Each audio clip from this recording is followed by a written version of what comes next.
আজ বানালাম হায়দ্রাবাদি পনির কারি। এর জন্য পনিরগুলো নুন আর হলুদে অল্প করে ভেজে নিতে হবে।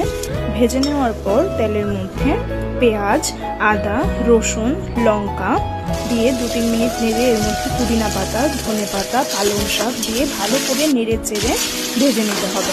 ভেজে নেওয়ার পর এটা ঠান্ডা হয়ে যাওয়ার পর একটা পেস্ট বানিয়ে নিতে হবে।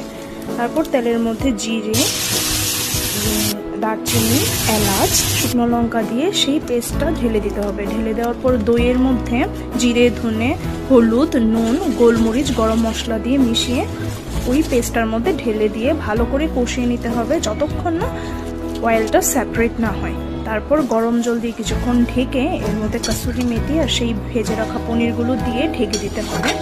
ঢেকে দেওয়ার পর যতটা ঝোল রাখার ততটা রেখে আমুলের ক্রিম মেশাতে হবে, যে কোনো ক্রিম অথবা দুধের মালাই মিশিয়ে